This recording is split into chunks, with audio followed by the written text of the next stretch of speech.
A very good afternoon from Doha. My name is Foliba Thibault, Principal Presenter at AlJazeera English Television. It's a great pleasure to be here for this very important and timely conversation on how to deal with misinformation in the fight against COVID-19. Many thanks to the Doha Forum and the United Nations Educational, Scientific and Cultural Organization, UNESCO, for making this event possible and bringing us all together. It's a timely conversation because enough time has passed since the beginning of this unprecedented crisis to start drawing some lessons. The coronavirus pandemic has forced all of us to take a step back from our daily routines. We now spend more time at home, working remotely and relying on the internet for the latest updates on the virus. But there's been a downside with an unprecedented rise in misinformation and conspiracy theories on social media and other platforms. Everything from miracle cures, the origins of the virus, and even the existence of the virus have been questioned. Conspiracy theories have even led to injuries and deaths as people believe false and dangerous rumors posing as medical advice. And discrimination, stigmatization, racism, and hate speech have also increased because of these campaigns. So, how do we tackle this pandemic of misinformation? Before we introduce our panelists, let's hear from the head of the World Health Organization, whose agency has created an entire department dedicated to fighting against misinformation. This is what Dr. Tedros Adhanom said about the issue earlier this year. Take a listen. We're not just fighting an epidemic, we're fighting an infodemic. Fake news spreads faster and more easily than this virus and is just as dangerous. That's why we're also working with search and media companies like Facebook, Google, Pinterest, Tencent, Twitter, TikTok, YouTube, and others to counter the spread of rumors and misinformation. We call on all governments, companies, and news organizations to work with us to sound the appropriate level of alarm without fanning the flames of hysteria. That was the WHO's chief, and the head of the UN, Secretary General Antonio Guterres, has spoken of the need to urgently promote scientific and accurate information. Take a listen. Around the world, people are scared. They want to know what to do and where to turn for advice. This is a time for science and solidarity. Yet the global misinfodemic is spreading. Harmful health advice and snake oil solutions are proliferating. Falsehoods are filling the airwaves. Wild conspiracy theories are infecting the internet. Hatred is going viral, stigmatizing and vilifying people and groups. The world must unite against this disease too. And the vaccine is trust. First, trust in science. That was UN Secretary General Antonio Guterres speaking a few months ago about the issue of misinformation during this coronavirus pandemic. Now, let's take a closer look now at the types of false information out there. There is, of course, disinformation, which is often spread intentionally for a variety of reasons, while misinformation is generally shared innocently despite being incorrect. Now, a new study by the American Journal of Tropical Medicine and Hygiene says false information led to the deaths of 800 people globally and the admission of nearly 6,000 patients to hospitals in the first 3 months of this year. Many of those incidents involved so-called miracle cures, such as drinking methanol or alcohol-based cleaning products. As a result of false information, there have also been numerous reports of anti-Asian racism on the streets of Australia, India, and the United Kingdom. And a US-based advocacy group has recorded more than 1,100 cases of harassment and attacks there. So, what are the main causes of misinformation that we should be most worried about, and what are the most effective ways to counter it? These are just some of the questions we'll be discussing with our panelists today. Let me introduce them now. In Paris, we have Guy Berger, who's Director of Freedom of Expression and Media Development at UNESCO. Also with us here in Doha, Dr. Hanan Abdul Rahim, Dean of the College of Health Sciences at Qatar University. Thank you very much for being with us. Welcome to the program and to this online discussion. Of course, we're also very much looking forward to hearing from all of you who've joined us online for this session. You can tweet your questions to @Doha Forum. We look forward to hearing your questions and perhaps your suggestions even as to how we can tackle misinformation and disinformation. So, Mr. Guy Berger in Paris, let me start with you. Bad information, whether it's produced intentionally or otherwise, has always existed. What is unique about the way misinformation works now during this COVID crisis, and what have been some of its impacts? Right. Well, I work for UNESCO, and UNESCO is part of the UN, which is very much involved in promoting independent journalism and freedom of expression. So we approach this question from that point of view. And for us, the problem is not freedom of expression. The problem for freedom of expression is disinformation. Because disinformation today as false and misleading content with the potential to be harmful, this content, it's first amplified by internet companies that make money from this kind of content. And second of all, disinformation can only exist if it attacks freedom of expression, because freedom of expression and journalism is what exposes disinformation and the agendas behind disinformation. And so the issue is not that freedom of expression causes disinformation or freedom of expression is the problem. Actually, freedom of expression for UNESCO is part of the solution to disinformation. Right. Before we talk about the solutions, let's talk about the causes. Explain to us why some of this bad information, disinformation in this case, is being put out deliberately, by whom, and to what end, Guy Berger?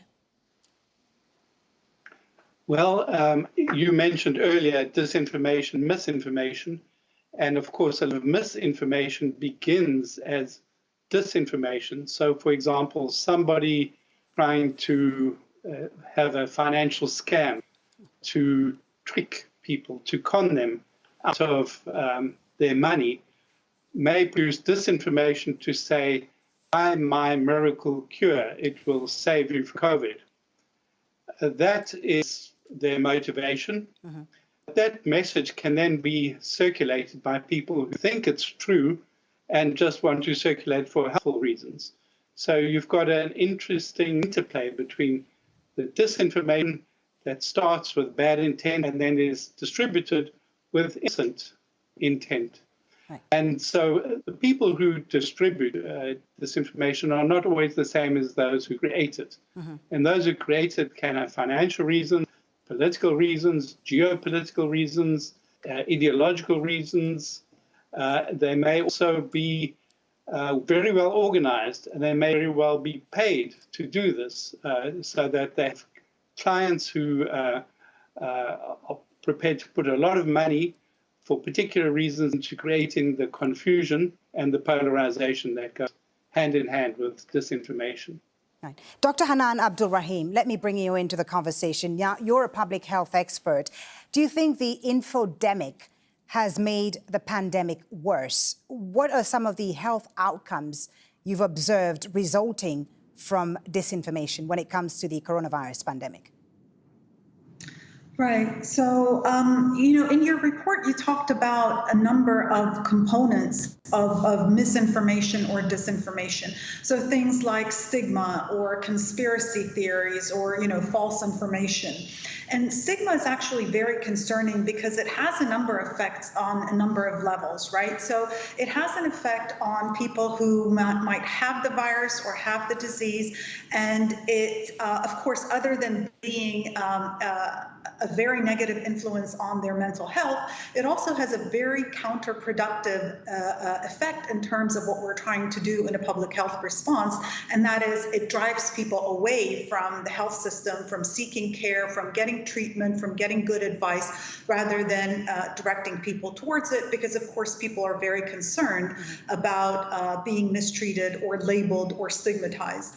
At the same time, the people who find themselves in the other group, so the people who are not labeled or stigmatized, might have a false sense of security. And we saw that, for example, in other diseases. So we saw that with HIV/AIDS, where the idea was if you're not gay, then you don't have to worry about HIV/AIDS, and we know that that's not true. So it's also harmful for people to not take precautions or not to take proper actions because they don't think that they are part of the group that is at risk. So stigma can be very, very damaging. Stigma is an issue. Yeah, I was going to ask you, do you have another specific example about what makes misinformation about coronavirus so potent? And do you think it's gotten worse as the crisis has evolved, or is it getting slightly better now?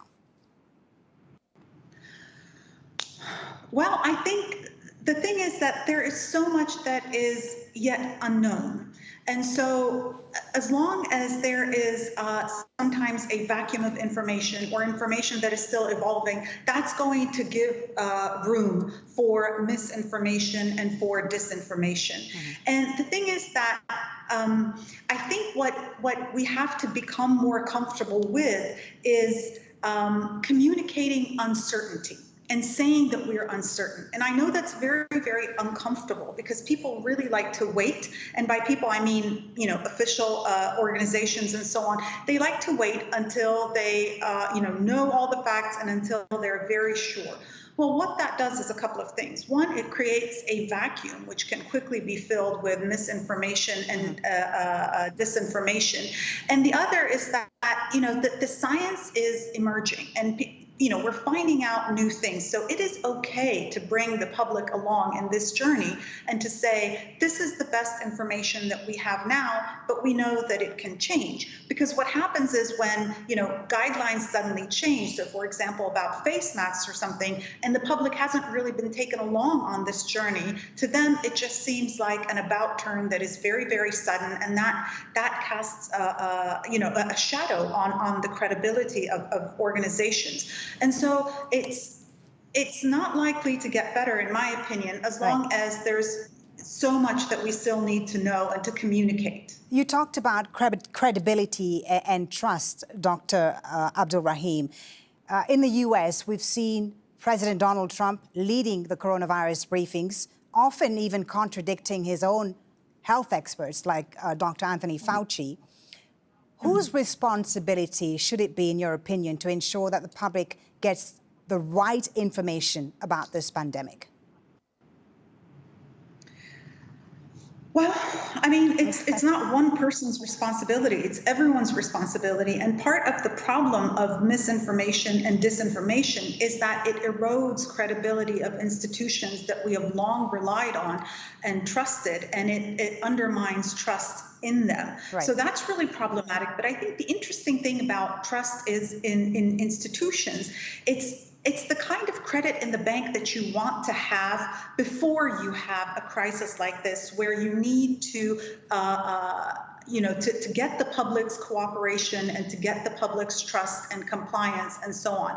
So you don't start making money when you need money, right? You start making money and saving it in the bank for when you need it. So that's why we saw, across the world, whether it's in the US or other places, when there is a problem with trust in the government, it only gets worse in a time of epidemic, and you needed to have established that credibility beforehand. So what comes to mind, for example, is an international survey that was done on the coronavirus. It was done by a number of universities, Harvard and Cambridge and so on. And, all the data are available online, and it talks about trust in government and trust in the government's response. And in some places, the distrust is as high as 80%. right? And when you look at those countries, that's just not something that happened overnight with the epidemic, but it certainly probably was exacerbated by that. Right. And I guess also the fact that you have sometimes perhaps leaders and politicians casting doubt on the information provided by scientists doesn't help, I guess, the scientists establish and gain trust from the public. I'll come back to that in just a moment. Let me just bring back Guy Berger into the conversation. Guy, you talked about the bad actors, and there are plenty of them, of course, who want to exploit this crisis for economic and even political gain.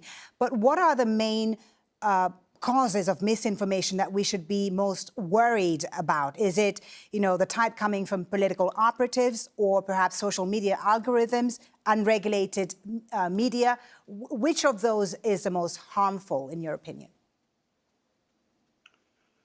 Well, it's a combination of the above, but certainly the key moment in the whole process is not the fact that there are agents, bad actors. It's not the fact that they are naive people.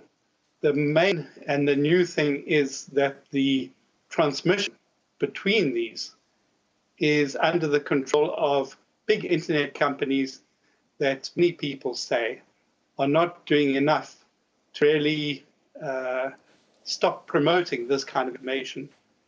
In many cases, it's not even a situation that they allow it to exist on platforms, but actually they are amplifying it and recommending it because their algorithms realize that this is the kind of content that attracts interest.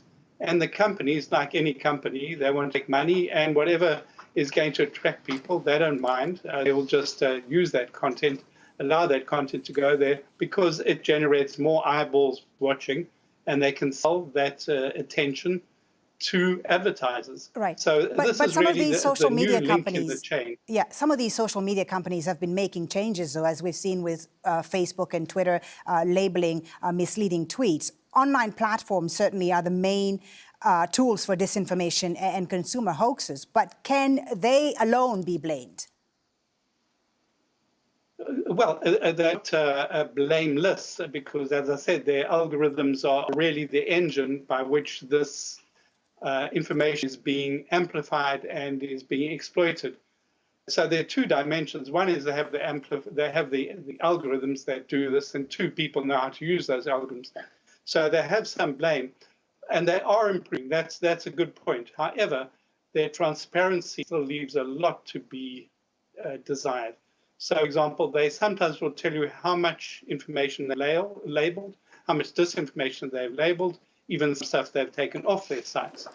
But they release this information when they want to. They don't provide an ongoing access so people can see one, how widely did this disinformation travel before it was actually labeled or taken down, or will they actually take the step forward and alert those people who have seen it that indeed it was inaccurate information.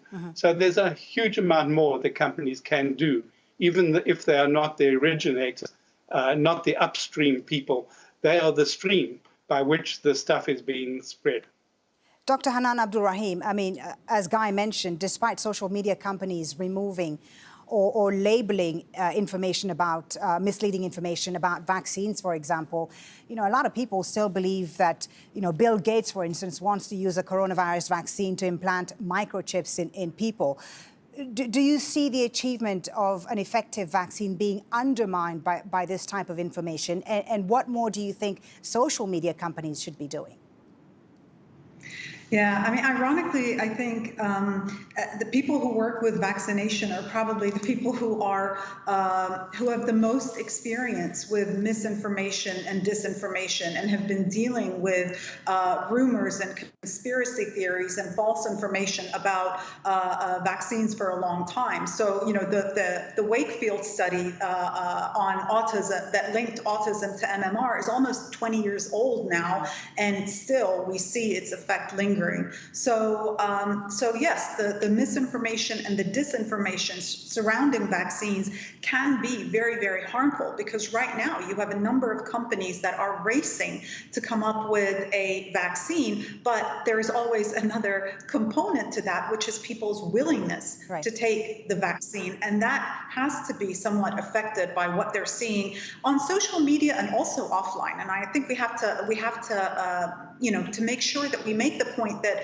misinformation and disinformation, yes, is being transported a lot faster with social media, but it can also happen offline as well. It happens in a lot of spaces, and that is likely to, unfortunately, if it's not countered, to influence people's readiness to take up vaccines. And then coming back to this issue of trust, Dr. Abdulrahim, the public trust in scientists certainly has been lost to a certain degree because of some of the contradictory information that we've heard from scientists themselves about this virus. For instance, whether or not, wearing a mask was effective in the early days of the pandemic, of course.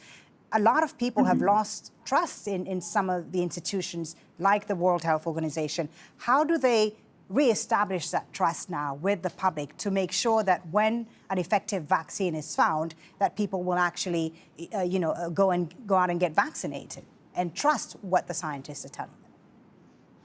Yeah, that's a really great question. And you're absolutely right. Part of it was what I alluded to before, was perhaps this, what we did not do well is to communicate uncertainty in a way that is balanced. It's understood in times of an epidemic and a crisis that is this large, that's affecting every aspect of people's lives. Yes, they want to be reassured. They want to have trust in the authority that is talking to them. But I don't think that necessarily means that we can't admit that the science is still emerging in some areas, and it's very nuanced. It's very difficult to convey in quick snippets and in short articles.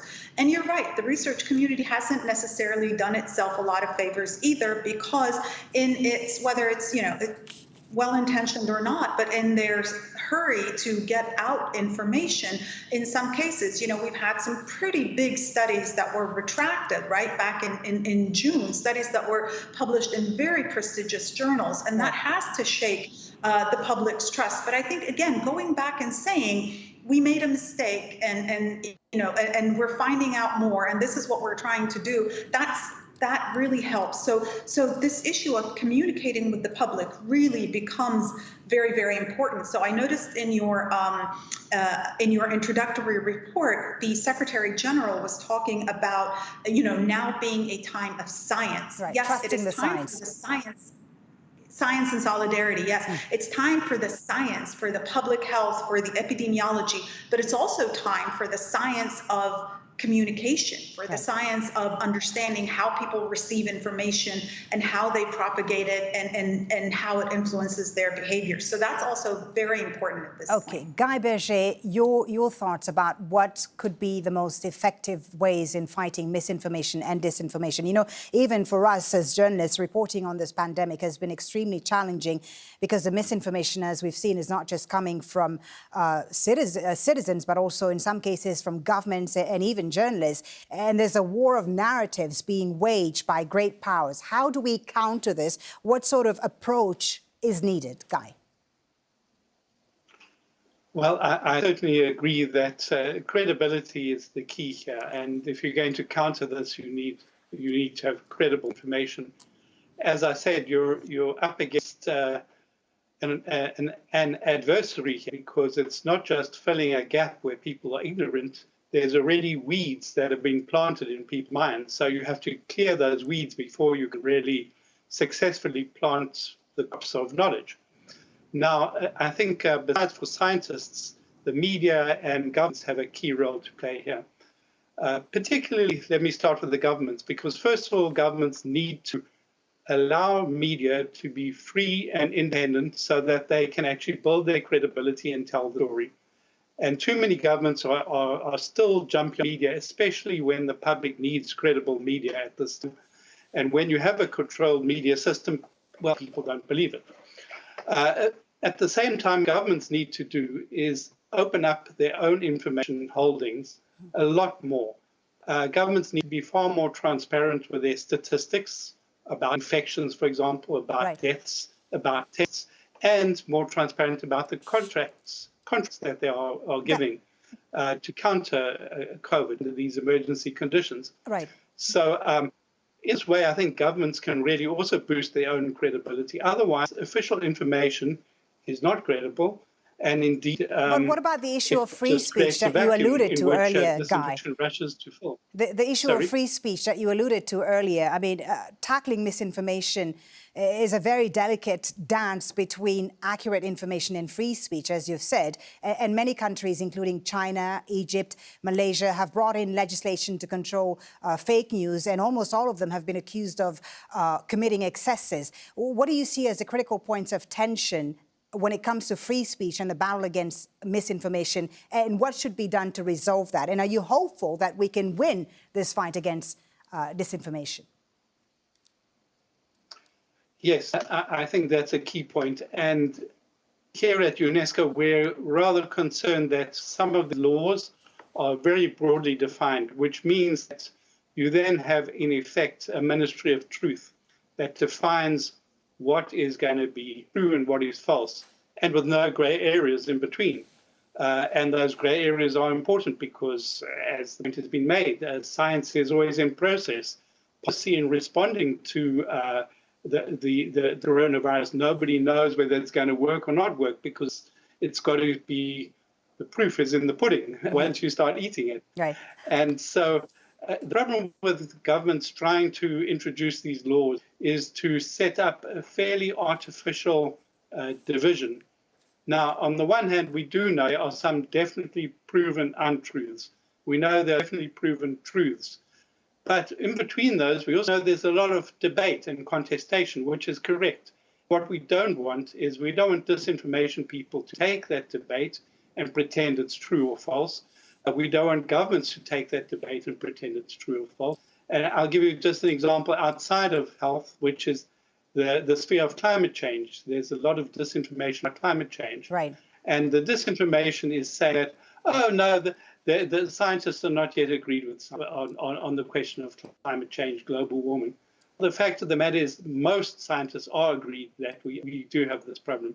So what you find is that some of the denialists will come up and say, oh, no, this is not now a truth that we're suffering global warming. This is part of science. Right. And then you'll find some governments that will end up saying, oh, it's not that we have so many people being infected because we have more testing. Right. And those kind of disingenuous and we've heard that from some world leaders, in fact. The context of truth. Right. Dr. Hanan Abdul Rahim, what are your thoughts about the effective ways to fight disinformation? Long-term solutions are, of course, very important, but we're dealing with an emergency right now. What should be the priorities, in your opinion? Right. So I mean, it really needs actions on a number of different levels. And some of them, like you said, are immediate. So some of them is calling out the misinformation or the disinformation, right? And holding people accountable so that, when things are said that are untrue and that are harmful, they are called out and they are countered to the extent that it's possible to monitor them and to respond to them. But I think in maybe the medium to the longer term, and that should always be a goal, I think is you're not going to be able to monitor every single thing that is out there on the internet and what people propagate. Although, like I said, you need to be holding people more accountable. But it's very important, and I say this from the perspective of an educator. It's very, very important that we educate our students, but also the public, on assessing claims, right? So they're going to be hearing a lot of claims, and it's not going to end with COVID-19. It's COVID-19 today, but it's going to be something else tomorrow. So we need to educate people on how to assess claims and assess Give us a credibility. concrete example of how you, as a citizen and as a professional, deal with misinformation. What do you do to counter it? What do you see as the most effective ways to counter disinformation as a professional and a citizen? Right. I think that you have to call it out wherever you encounter it, whether you're getting a message on your social media or whether it's a post or an article that you have seen somewhere. So you have to respond to it with a clear argument and not to let that go. I think that's very important. That's something that we all try to do. And I just want to say here that, I mean, yes, in some cases, social media and Twitter and so on have been really harmful in propagating misinformation and false information and so on. But it's also actually been a medium for very, very good debate. I mean, right now, because of the rush to publish scientific papers, a lot of them are going up on preprint servers without peer review, right? So they haven't been reviewed by peers. And I've honestly seen some very, very intelligent discussions, some very good peer reviews that are happening on social media, calling out information, calling out bad science. And that's, I think, really useful. Now, where the gap is to bridge that conversation that's happening in a certain group among scientists, among people who follow those kinds of accounts and who look at the debates on studies and on the information that's being put out there, and the more general public. Because the fact is that low quality information tends to propagate faster and it tends to come in more exciting forms. It's more sensationalist, it's more attractive. So we need to bridge this gap of conveying this information, the corrected information, calling out the wrong information, but conveying it in a way that is also attractive and that's also going to get attention. Dr. Guy Berger in Paris, do you agree with that? What do you see as, as a citizen and a professional, what do you see as the most effective ways of countering disinformation? And I also want to come back to a point we were talking about earlier, but answer that one first, and then I'll come back to my question about why some countries perhaps are more exposed and some people are more exposed to disinformation than others. Guy Berger. Well, I certainly agree with the points that were made by Dr. Rim there. Indeed, it's very easy to make this information because you just have to be creative, you just have to invent it. Now, the alternative work of getting information requires collection, verification, double checking. It's far more complex and it's money. And so when you come back to your point about we have to identify this information, we have to identify it. That takes work to identify it, much work to identify it than to actually produce it. And secondly, if you want to investigate, where does it come from? Is it orchestrated? Is there the use of trolls and bots and gaming of algorithms and so on?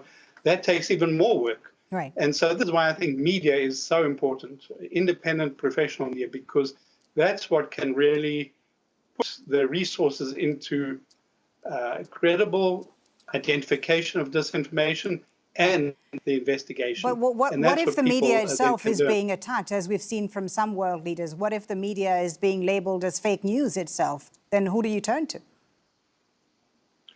Well, this is an excellent point. In fact, at UNESCO, we have produced two policy briefs, which we call Disinfodemic. Disinfodemic. If people look on a search engine for UNESCO, Disinfodemic, they'll find them. And there we really make this point very strongly that governments, government leaders, celebrities should really not be undermining media at this point in time. It's really, it's a game where much as many governments don't like the media, they need to recognize that in the end, they're on the same side, because the real enemy is information that is primarily not even in the public space.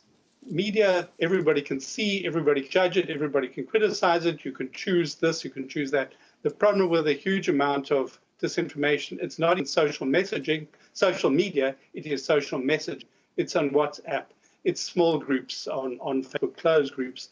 And so in that environment, we've really got to push for the role of public and open and independent media being free, being protected, being respected, and for the media itself to be living up to its best standards. But why Guy Berger, have certain countries, and I'm thinking of the US here, why have they been ground zero for a lot of these conspiracy theories on COVID? Why are some countries more fertile ground for the spread of misinformation? Why do so many Americans believe some of the stories they hear, even though there's a strong independent media in the US? Yes, in many cases, there is a strong independent media, mainly at the level of the national big city newspapers. But in the small towns, there's a desert. More than 2,000 newspapers, small town newspapers, have closed over the past 5 years. And so the result is that people have nothing local that they can trust. In fact, into that gap, a number of political parties have created so-called news websites, which are not really news websites. They're there to promote the party political agenda. And so in that context, people really, in terms of the local information, don't know who to trust. And then, of course, you've had a whole polarization developing there in the US in the past 5-8 years, which means that people, even when they're confronted with accurate information, prefer to go with their heart rather than with their heads. And for society to reach that point, one can see the consequences. So this is unfortunately the kind of fertile ground which disinformation can really do its work, including its work of destroying truthful information and credible information providers. Dr. Abdul Rahim, I do want to get your thoughts on the issue of free speech. How can we stop harmful information without harming free speech? Right. I don't think that free speech is freedom to put out misinformation. So again, I think by teaching people educating people to be aware consumers and to be able to assess claims, then if someone uses their freedom of speech or misuses their freedom of speech to put forward information that can be harmful, I think they should be called out on it, and I think that they should be held accountable for it as well. I think that's really important because it does end up causing a lot of harm. I just want to add something on the issue of media. I certainly agree with what Dr. Berger just said. And I want to say that in our part of the world, I think one area that bears a lot of strengthening and that we've seen its effect in other places and not necessarily here is science journalism. I mean, there have been some, just like there have been some, really low quality articles written and misinformation that is spread or sensationalization. There's also been some very, very good science journalism that we've seen in the pandemic. And yes, they are usually in some of the big papers, but some really good investigative science journalism. And that's an area that I would really like to see develop in our part of the world, because that's really a gap. This is where you can take the information from researchers and not just simplify it to the public. That's not really the purpose. You want to express it in its nuances, but in a way that is more public friendly, without necessarily, without losing the nuance of it. And I think there are people who are well trained to do that and who have been able to really communicate some pretty complicated issues about immunity and about how vaccines work. And some of them have done a really good job with that. And I think the more, because like Dr. Berger said, media is much more out there. There are much more people out there, many more people consuming media than they are scientific literature. So if you can make that connection, I think that would be very helpful in countering misinformation and disinformation. All right, Guy Berger in Paris, I'll give you the last word, and hopefully we'll leave this on a hopeful note. Are you hopeful that the fight against misinformation, disinformation, fake news can be won? Well, it's at this stage, it's a tough call because there's a huge amount of damage. There are casualties, there are real casualties. There are casualties also to the social fabric, to the credibility of science, not just on health, but on a range of issues, climate being one of them. So it's tough, but I am optimistic that truth will in the end prevail, because if humanity is not guided by truth, then humanity will not have any progress. And even those who want to see disinformation out there, who have an interest in telling lies or spreading information that they're not even sure is true, I think that even they will come to realize at the end of the day, we've got to have some reliable information in order to navigate our way through humanity's collective challenges. And indeed, the COVID crisis is exactly one of those challenges that faces everybody everywhere. All right, so we'll leave it then on that optimistic and hopeful note. Thank you so much, Guy Berger in Paris and Dr. Hanan Abdul Rahim here in Doha. Thank you for a very interesting and insightful conversation. Thank you to our audience as well who've joined us online.